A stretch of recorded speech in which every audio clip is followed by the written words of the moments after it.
तो नमस्कार, जय भीम, नमो बुद्धाय। जय भीम जय भीम। विलंब का कारण ट्रैफिक है। लगभग 2 घंटा लगा मुझे पहुंचने में और थोड़ी सी दूरी है। और राम गोपाल जी से मैं बहुत पहले से जुड़ा हूँ। पूजा जी हैं, राम गोपाल जी हैं, कृष्ण जी हैं, खजान सिंह जी से की चर्चा होती रहती है। और जो प्रमुख लोग आज इस बहुत ही महत्वपूर्ण बैठक में हैं, मंगल मास्टर जी हैं, सतबीर जी हैं, खजान सिंह जी हैं, नेत्रपाल जी हैं, सुरेश मेघवाल जी हैं, करमवीर नेपाल जी हैं, विजेंद्र जी हैं, और सेवाराम जी हैं, धर्मपाल जी हैं, मुन्नी शाह जी हैं, देवेंद्र जी, जगदीश जी, अरुण कुमार जी, अंकित जी, और सचेतन सिंह जी, बुद्ध सिंह जी, जो मेरे वरिष्ठ साथी हैं, आगे आ जाए। कुर्सियां खाली हैं, कुछ लोग खड़े हैं।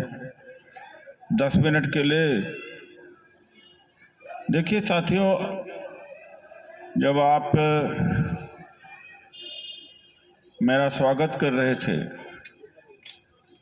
तो मैं अंदर से बहुत दुखी था। हालांकि स्वागत सबको अच्छा लगता है, दुखी इसलिए था कि आज हम मर रहे हैं। आपको एहसास नहीं होगा और कुछ को एहसास हुआ होगा। कई लोग रिटायर्ड इसमें हैं, एयरपोर्ट अथॉरिटी के हैं, यहाँ पर हैं। एक और हैं एयरपोर्ट अथॉरिटी के, आप भी, अनिल जी। अब नौकरी नहीं मिलेगी, खत्म। और शिक्षा भी, बसंत वैली स्कूल है, वो आपके लिए नहीं। एक समय में ऐसा था कि सरकारी स्कूल में सभी के बच्चे पढ़ते थे, अमीर हो, दलित हो, गरीब हो, सबके बच्चे पढ़ते थे ना। दो दुनिया बन गई। अब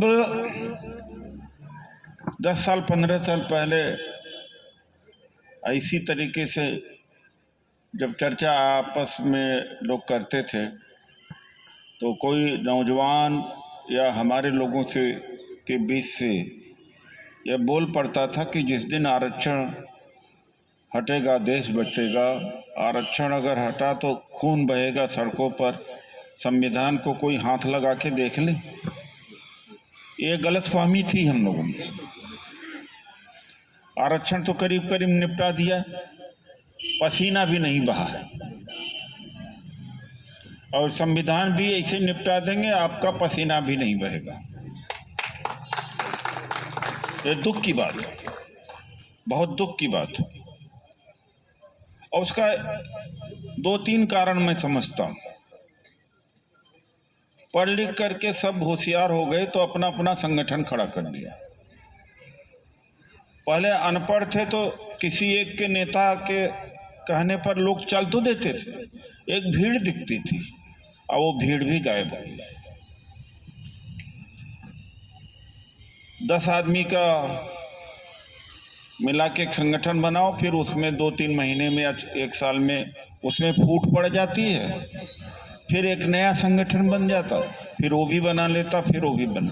तो मकसद मनुवाद के खिलाफ लड़ने के बजाय लड़ाई एक दूसरे के खिलाफ हो जाती कि अरे वो तो बेईमान था, हम सही, वो तो बिकाऊ है, वो तो आरएसएस का है, वो भीम आर्मी का है, वो बीएसपी का है, वो उदित राज का सपोर्टर है।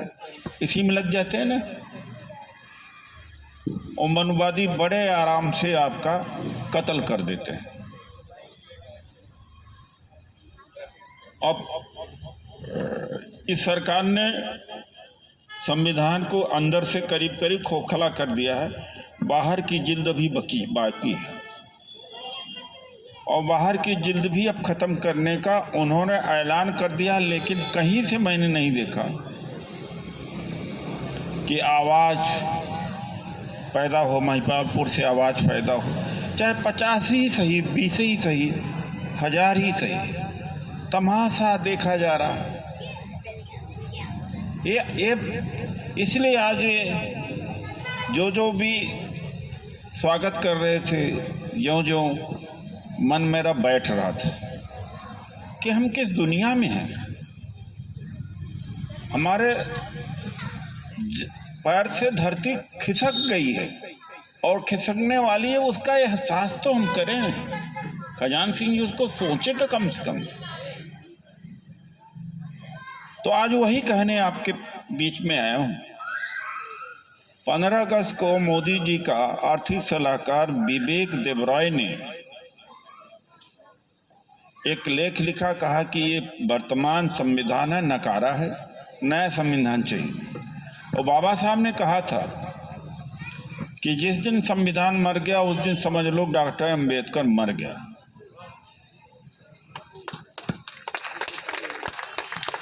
तो आपका मसीहा मर रहा, आपका आरक्षण करीब करीब निपट गया। फिर एक और बात, अभी एक राष्ट्र एक चुनाव, तो एक राष्ट्र एक चुनाव में कन्याकुमारी से कश्मीर और गुजरात से लेके बंगाल तक जो बड़े मुद्दे होंगे, पाकिस्तान के मुद्दे आ गए, भारत पाकिस्तान के आ गए, आस्था का आ गया, वो मुद्दा पर चुनाव होगा। आप के मुद्दे की चर्चा ही नहीं होगी, अपने आप संविधान का कत्ल हो जाना, आपकी आवाज़ दब जाएगी। और एक पार्टी का सिस्टम है, एक ही बिरादरी के लोग जीतेंगे, जिसके पास जहाजें होंगी वहाँ से लेकर के वहाँ तक प्रचार करने का, जिसके पास पैसा होगा, जिसके पास राष्ट्रीय मीडिया होगी, और बाकी सब हवा हवाई। ये सब आपके सामने हो रहा है। अब इसका जवाब सोनी जी नहीं है, न मैं हूं, व्यक्ति नहीं होता इसका जवाब।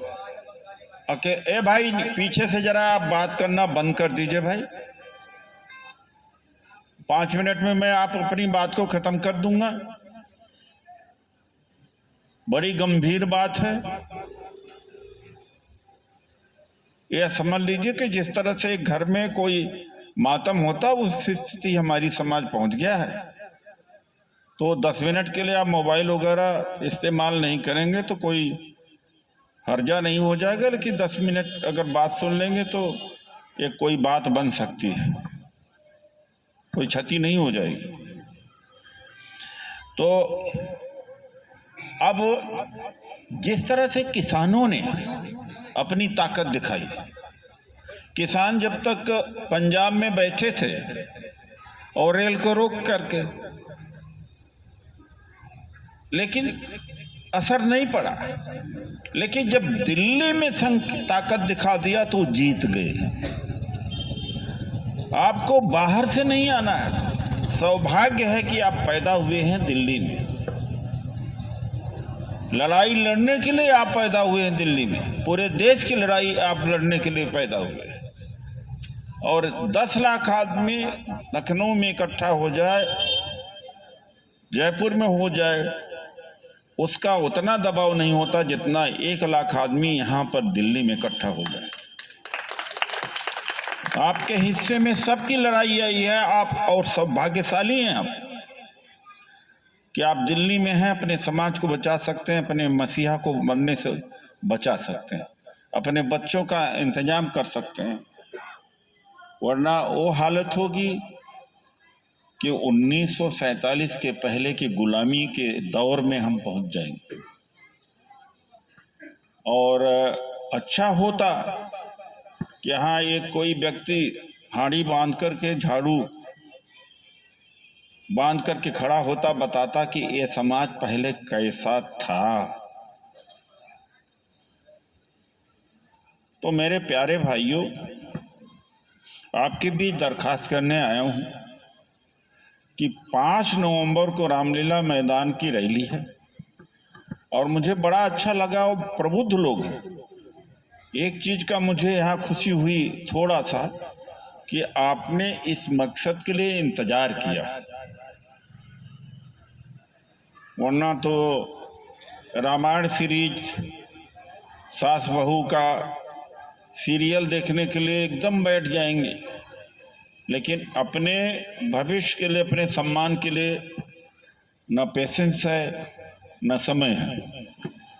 हमारा अपील आपसे यही है, कितनी आबादी होगी आसपास में? यहाँ पूरी आबादी SC ST OBC मुस्लिम माइनॉरिटी सबको मिला करके कितनी आबादी होगी आसपास में? यहाँ राम गोपाल जी,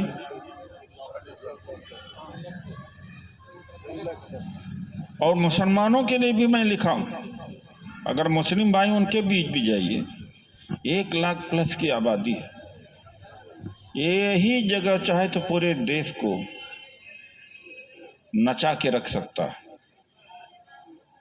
मुसलमानों के लिए क्या किया जा रहा है उनको भी बता दीजिएगा, ईसाइयों के लिए भी, कि 2024 में जब ये संविधान नया आएगा, इन्होंने तैयारी कर लिया है, उनका वोटिंग राइट खत्म हो जाएगा, आरक्षण खत्म हो जाएगा। आरक्षण तो हमारे लिए खत्म हो जाएगा। तो जो भी साथी मैसेंजर के रूप में काम कर सकें, अगल बगल प्रभात फेरी लगा दें, मीटिंगें करें, वॉल राइटिंग करें, व्हाट्सएप पर लिखें, फेसबुक पर लिखें, और कम से कम 1 लाख के पीछे, मैं ये ज़्यादा नहीं कहना चाहता हूँ, कम से कम 1000 आदमी तो यहाँ से निकलें। क्या 1000 आदमी 4-5 घंटे के लिए, एक दिन के लिए नहीं निकल सकते?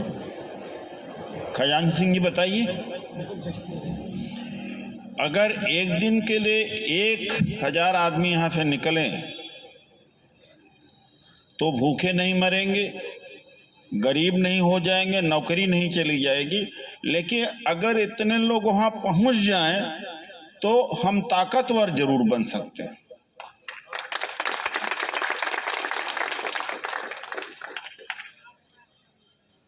तो ये मैं अपील करने आया हूं, और जितनी जिम्मेदारी सोनी जी की और मेरी है, उतनी जिम्मेदारी आपकी भी होनी चाहिए। ये कोई मैं वोट मांगने नहीं आया, कोई स्वार्थ में नहीं आया, शायद इसका मुझे नुकसान ही होगा, इसका मुझे नुकसान होगा, और हुआ है पहले। और दूसरी बात, करीब करीब 1 करोड़ पूरा खर्चा रहा। अभी टीम आ रही है, कलाकारों की टीम है, प्रचारकों की टीम है, वॉलेंटियर्स लगे हुए हैं, पोस्टर लग रहे हैं, वॉल राइटिंग की बात है, और लोग आएंगे। उसमें भी आप पूरी उदारता से जितना आप सहयोग आर्थिक रूप से दे सकते हैं, उसमें भी आगे बढ़ कर के आए। ये 2 चीज का, कि उस दिन हमें 1 लाख के पीछे क्या 1000 आदमी भी नहीं आ सकते? क्यों खजांची सिंह जी?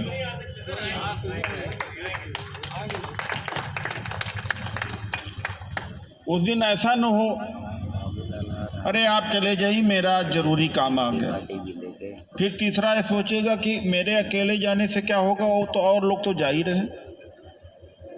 फिर चौथा ये सोचने लगता है कि आज तो मुझे अपना निजी काम कर लेते हैं, लेकिन इसी में हमारा समाज मरा। जाट समाज के ऊपर जब आपत्ति आती है, किसानों ने 1.5 साल तक, किसान 1.25 साल तक बैठे रहे, 750 किसानों की जान चली गई, लेकिन हटे नहीं।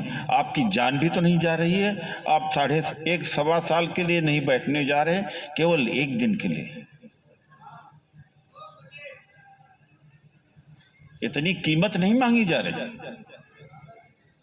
अगर ये भी न समाज कर सके तो इस समाज का कोई कुछ नहीं कर सकता।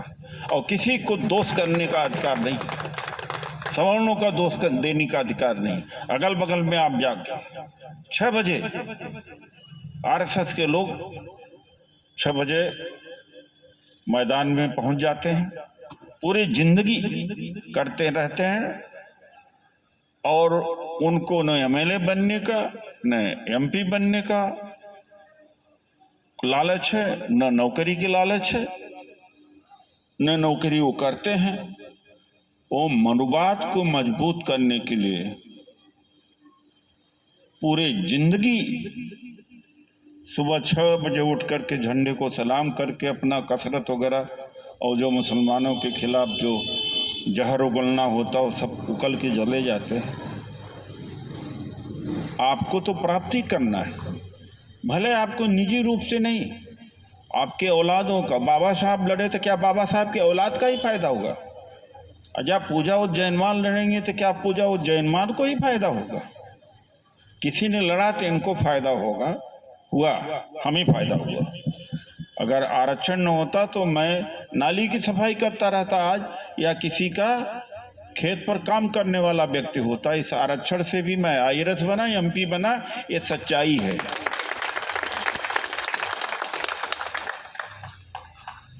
तो ये 2 दरखास्त लेके आया हूं और यहाँ से बहुत सारे वॉलेंटियर निकलना चाहिए।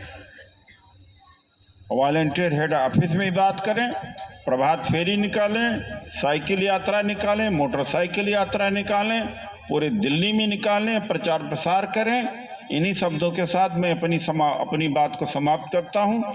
और आपने कहा है 1000 से 1100 तो कर लेना, 1000 न हो पाए, 1000 से नीचे मत आना।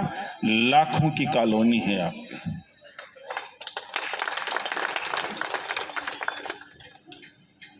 और आर्थिक सहयोग जो अभी कर सकते हैं, अभी मैं पीछे से आया, एक गुप्ता ने 51,000 दिया।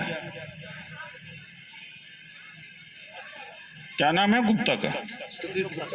सतीश गुप्ता ने 51,000 को दिया कि संविधान बचाने का आप लड़ाई लड़ रहे। उन्हें भी लग रहा है कि कांग्रेस तभी जिंदा रहेगी जब संविधान रहेगा। वो कांग्रेस के।